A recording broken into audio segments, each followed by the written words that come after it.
welcome back to another video on Pixelmod, and in this video I'm going to be covering some basic information about breeding. Now I spend most of my time in the game breeding Pokemon. I do breed orders for people, basically to make their Pokemons as perfect as they can be. But breeding is a little bit complicated, so not many people jump into it or know what they're doing. So I'll be covering some of the basic info about breeding and what you need to know about it to get started in this video. With breeding, you can create a new Pokemon that will take the IVs and the abilities of their parents. And in most cases you breed because you want to have a better Pokemon than you originally have. In Pixelmod, you breed a male and a female Pokemon of either the same species or the same egg groups. For example, a Pidgeot can breed with a Talonflame because they're both flying Pokemons and in the same egg group. Or you can breed about anything with Ditto, save for obviously legendaries, because you cannot breed legendaries.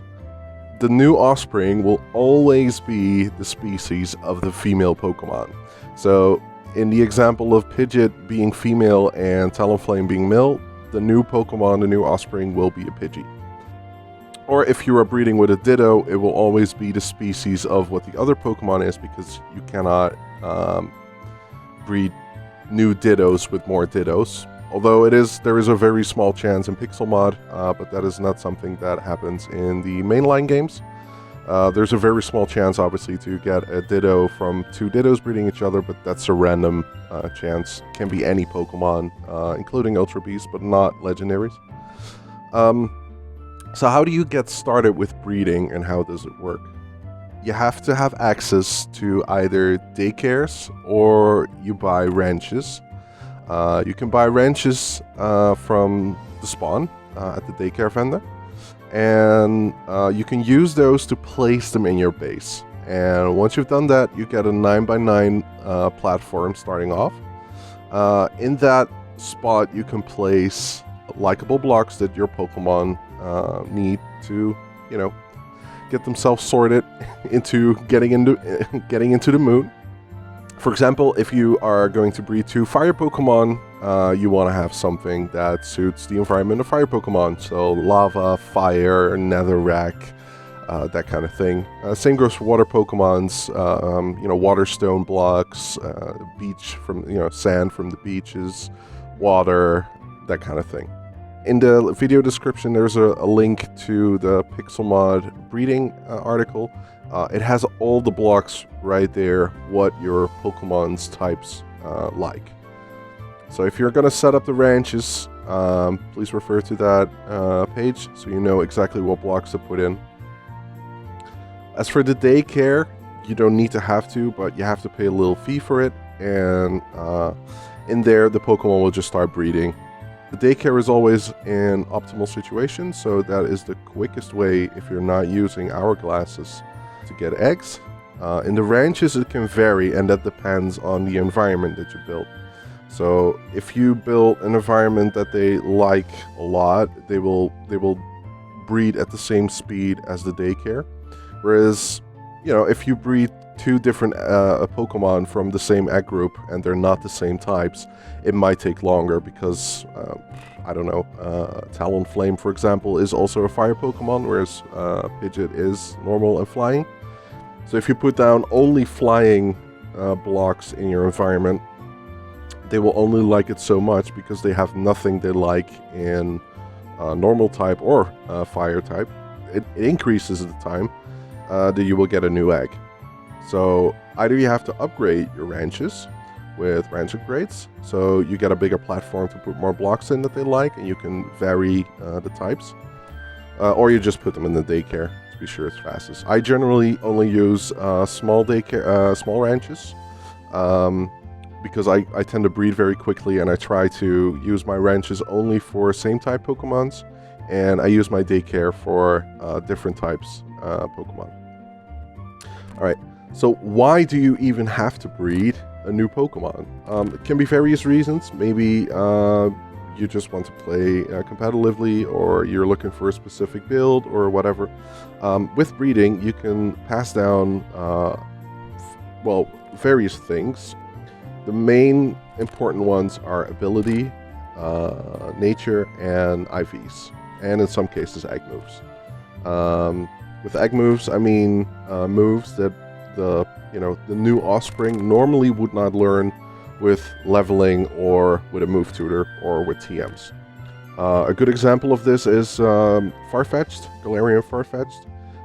If you breed that with Zoroark, it can the new baby Pokemon will have Night Slash, for example, which it normally doesn't learn, not with TMs, not with a move tutor, or from its leveling skill set.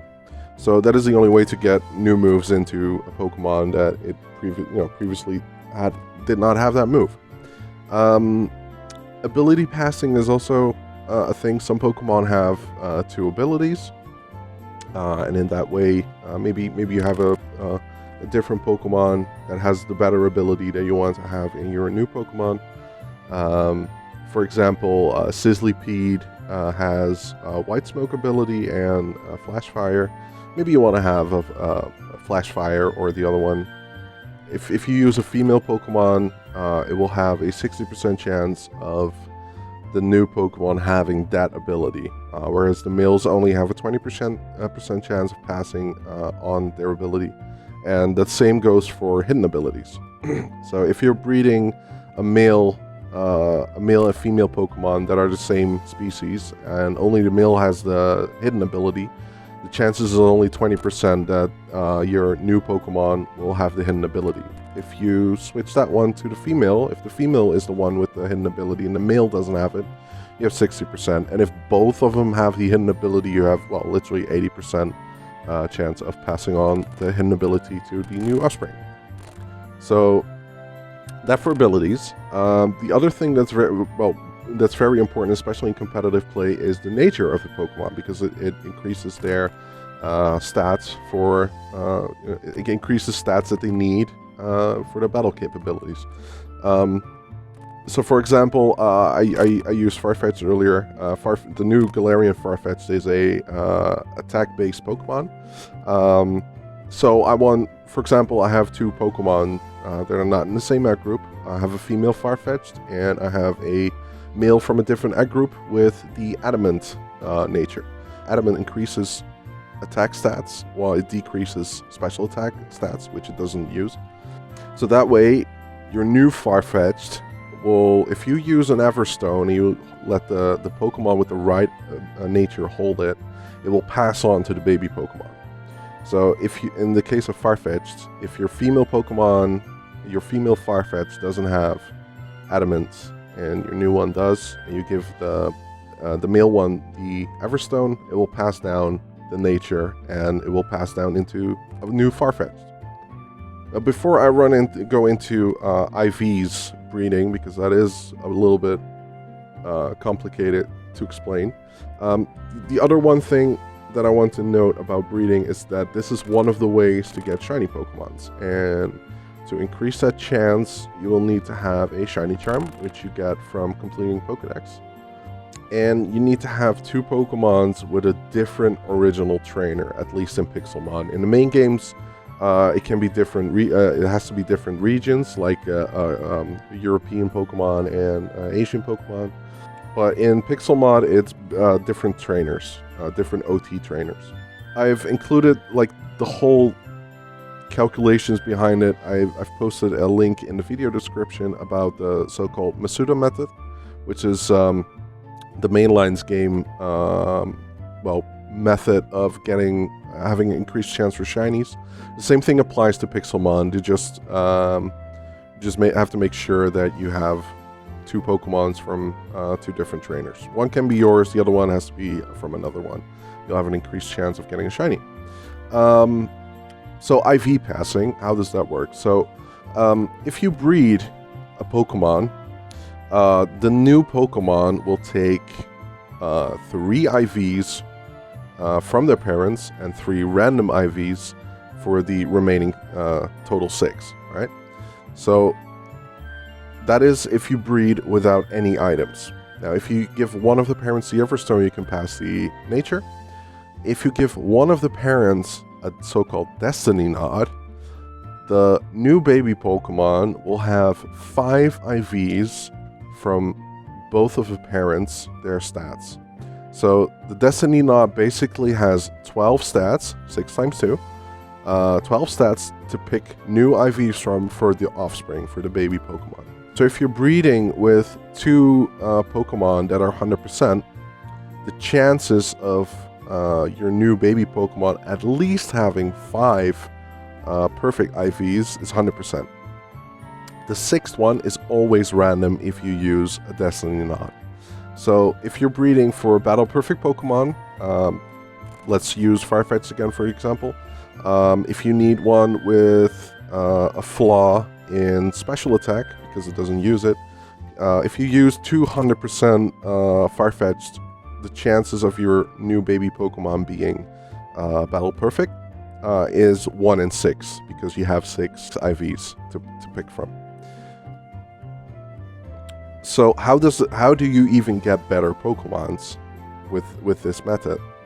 Basically, you always need to have one Pokemon that has better stats than the ones you are going to breed with. For example, if you use just some random wild Pokemon, a female one with terrible IVs, nothing good in it, and you give that one the Destiny Knot and you let it breed with 100% Pokemon, you basically have a 50-50 chance of the new Pokemon getting some of the IVs of the male Pokemon. Now there are examples, obviously, because everything is random. There are examples of the new baby Pokemon picking all the IVs from the female Pokemon. There are examples of it just basically being perfect straight out of, first egg. But in most of the cases, and in most practice, you get a Pokemon that literally has a bit of a 50-50. So it'll have 2 or 3 max IVs. Now, if that one's a female, you can hatch it either by moving or some of the champion ranks have a command for it. And if that one's a female, you can basically reuse it straight away in the breeding process. So you take out your previous mother and you let the baby Pokemon be the new mother, so to say. Or you basically use a Ditto, 100% Ditto, and you keep switching in and out. So you keep breeding up, basically, for IVs. So your next Pokemon will have, if the mother Pokemon had 3 maximum IVs, the chances are that your next one is going to have 4 or 5 max IVs and next eggs. Once you do, you basically hatch that one, put it back into the daycare or your ranch, and then wait for a new egg. And until you have a 5 IV one, and at that point you're basically waiting until you have the right procs from the Destiny Knot to get your Battle Perfect Pokemon. Alright, I think I covered a lot of material for this, and I think it's more than enough for the bite-sized videos I do for Pixelmod. If you have more questions about breeding in general for Pokemon or for Pixelmon in specific, you can contact me on Discord. I've added my Discord in the description as well. You can join our little Discord, or you can ask me questions on the Poké Central server itself. I play on the Gold server there, and I look forward to hearing from you guys. I hope this was very helpful, and I wish you good luck on breeding Battle Perfect Pokemon.